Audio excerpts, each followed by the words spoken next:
What's happening? It's your boy Christopher Harris, episode 10. I'm going to change the name to the other podcast to The Math Problem. And the reason I'm going to do so is because the way that I look at Houston Rockets basketball is the three versus the two. And really the question that most opponents have to answer is is the math problem. How do you beat a team that primarily shoots threes with a team that primarily shoots twos? So I'm gonna throw that out there. It's not a huge deal. Just wanted to kind of rebrand since I'll probably be doing more videos now because it's a little bit easier than posting to just a pod. So um, it'll probably be a video podcast from now on, and I'll try to do it more regularly as I mentioned in the last pod. I'm about to head to work, so this was going to be brief, but I wanted to fully acknowledge our efforts tonight, our last night rather, versus the Los Angeles Lakers. Played an amazing game. And about halftime, I was like, yo, I'm going to have to acknowledge this game and this effort, no matter what the outcome is, because the guys played hard. With that being said, I want to go through the good, the bad, the ugly of last night, and I'm going to start with the good.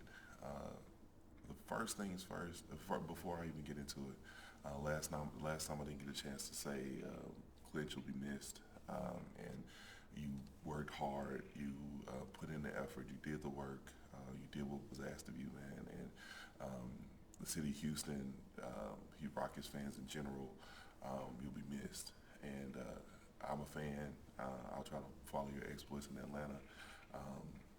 Knock them dead, man. Do your thing.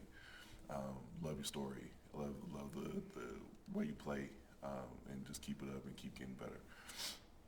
So with that said, the reason that I'm entitled this unintended consequences because I didn't see this coming, and the reason that I didn't is not even really offensively. I really expected us to have a really good offensive team. I really expected us to be able to put up points, to be able to score with the best of them. What I didn't expect was the defense and just the general improvement of effort. And it shocked me, to be frank, that they could pull that together in such a short period of time. I expected them to get better on defense, in rebounding. As time progressed, I never thought that they would be even an average defensive team or even an average rebounding team, but I thought they would improve as they got more accustomed to the small ball lineups. But it didn't.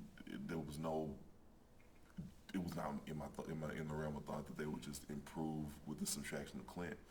I don't know why, quite frankly. Schematically, they were doubling the post. They put two bodies on the bigs on rebounds, to ensure boxing out. And those schematic changes, in my opinion, could have been done with Clint here. And also, you didn't really have a lot of time to practice or incorporate anything new. So these are concepts that they had introduced previously, and just from my understanding or just from my observation. So why didn't you do it when Clint was here? I don't know. Honestly, I was thinking last night of when Jason Garrett was ready to take over, was basically sandbag the season. I want to say for under Wade Phillips to become the head coach of the Dallas Cowboys, and it felt like that in a way that hey, we are not we're not going to do this particular way under Clint, and we're going to do it with once we get rid of Clint, kind of sandbagging him in a way. And I don't know if that's the case. Obviously, I don't think that again, Mike D'Antoni would willingly lose games to prove a point, but it just was. It seemed like a totally different level of commitment on the defensive end from every single one of our players. James was engaged. Russell was engaged. There weren't very many breakdowns and mental mistakes. Everybody played their role, did it consistently. And when you play in a team as talented and as good as the Lakers, they're going to go on runs, they're going to score. But they didn't do so with any type of consistency. There wasn't a player or play or anything that was just killing us. It was, occasionally LeBron would hit a shot here, or Danny Green got hot for a stretch. AD had a few putbacks, a couple of good nice plays here or there, but they didn't have any sustained offensive flow. And that was in large part due to our scheme, and it looked a lot like 2017, 2018.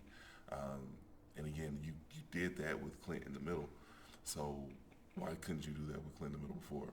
So I don't know. It just was a weird thing to see, and something that I fully didn't expect to see. But it was amazing. The level of intensity, the level of just pure effort was just incredibly high, and I applaud the team for that. And maybe D'Antoni, maybe our defensive coordinator, whatever his name is, Turner, maybe Morey, Tillman, maybe they saw something in practice or saw something in general that the general public didn't see and knew this was coming. I didn't, so I kind of speechless, but amazing effort. So point number one for the good. Point number two for the good. Russell looked great. Now, for you get the good and the bad with Russell. He, will turn the ball over. He will play loose. He will play erratically, and that's just is what it is. But when it counted, when it mattered, man stepped up, and he stepped up big time. I was impressed, to say the least. And I think, and honestly, even when we played the Lakers the first time, if memory serves, he played well in that game too. So I think that's a matchup plus for him. He just, played with such effort and such force that, it's hard to match on a night-to-night basis. And somebody pointed out on Twitter a while back, and I think it's true. It took us, half the season to maximize Russ, and Russ was never maximized offensively in OKC, and one has to wonder why. The other good, Robert Covington, looked great. And I honestly think that the team will look better as he's incorporated into the starting lineup versus the bench. But he looked great. Shot looks pure. Defensively, he made all the right adjustments. I don't want to talk about X's and O's because I got to get to work. But one thing that I liked is that whoever was defending the post, man, whether it was, AD posting up or it was LeBron or whomever, they made a lot of effort in pushing them out into the mid post, getting low, getting leverage, not letting them get deep low post position, which allowed Covington to rotate down, kind of cheat off his man when whoever was doing it was in the post was ready to make their move, and he would basically get blocks or clog the lane to make their move much more challenging. And Houston, committed to double teaming the post consistently, which allowed for easier rebounding and such. Coming off of that, so schematically they did what they needed to do to offset, the Lakers' height. But for Covington in particular, he has really good off-ball instincts, something that we haven't had in a defender this entire year. Clark is probably the closest to him. Clark is not the shooter that he is. He is not even the defensive. He doesn't have the defensive mind of Robert Covington, I don't think. But Clark is still a good off-ball, weak side defender. But Covington is a whole different animal than we are accustomed to seeing. I think as he adjusts, as he gets accustomed to our system and our game plan, we'll see even more of that. Quite frankly, he had a bigger defensive impact than Clint has had in a by and large. Again, the rebounding was more of a gang effort than it was on an individual person, but just his ability to kind of switch, his ability to challenge shots, to kind of mess up the lane, to mess up the scoring opportunities for the other team. I wasn't expecting, and I follow Robert Covington. I think he's an excellent player, but he's bigger and his length is a problem. It really truly is. So I was impressed with Covington's performance tonight. Gordon hit a few big threes when momentum was kind of slipping away. Kudos to big ups to him. Trying to think. I think those are the people that stood out to me on the good side. The people and the things that stood out to me on the good side. The bad, and I have not looked this up, so this is just kind of a thought that I've been kind of floating around in my head. James has been a little up and down, especially recently, and I wonder if there's a correlation to Clint's good games and James's good games.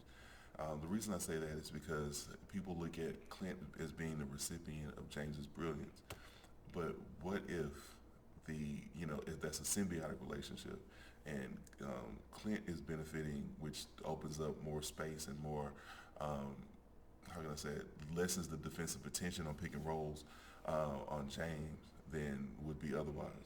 And I know we went away from the pick and roll a lot this year, but I wonder if James's inconsistency is somewhat tied to the change schematically.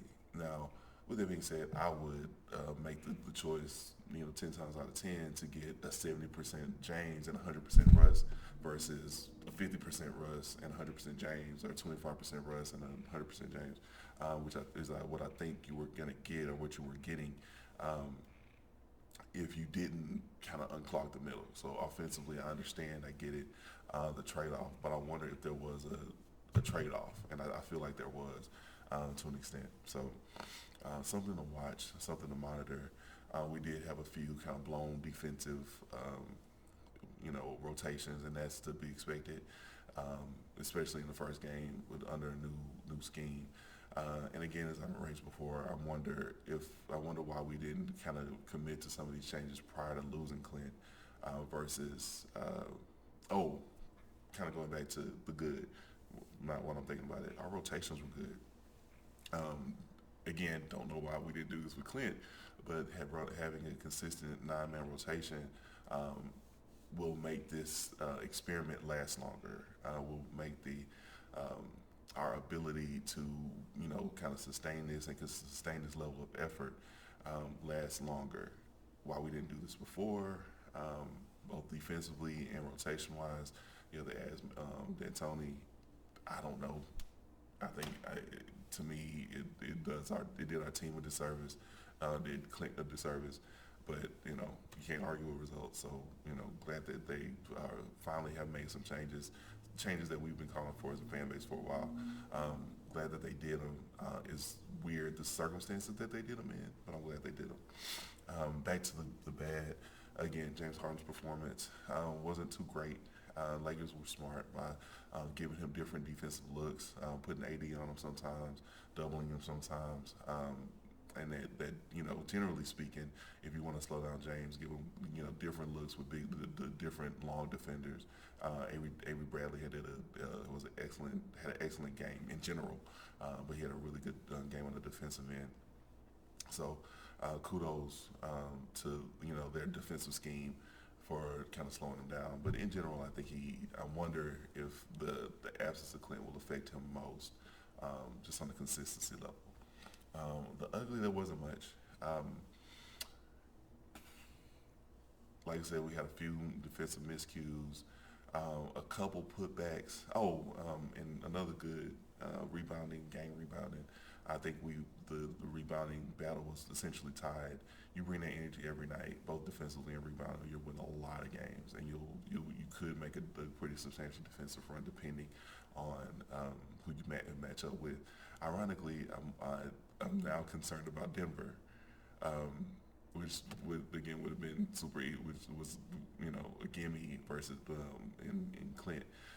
Denver, when we had Clint, Denver is structured to maximize the post. One thing that I've been kind of noticing for a while is that teams are eager to kind of get down to the post now, just to kind of test our mettle down there, and we're legit, kind of defending that because teams are not accustomed to, throwing entry passes and, running an offense predicated on the post.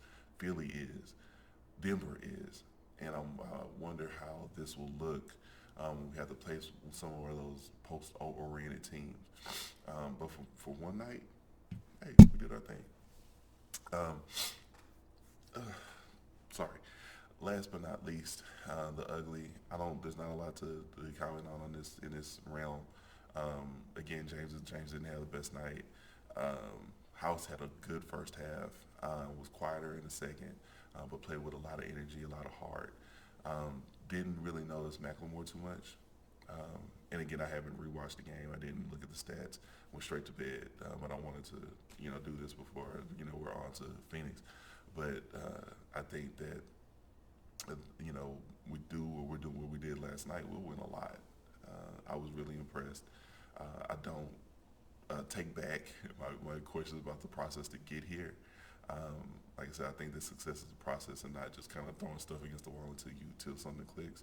But maybe we did throw something against the wall. Maybe it did click. We'll know as time progresses. But I got to get to work. It's my time to be out. I'm going to try to continue to do this more often. Again, the Math Problem Podcast, video pod, going forward. And if you want to get on the pod, if you have any questions, feel free to reach out to me, at CDH the Great on Twitter. Anyway, holla at you.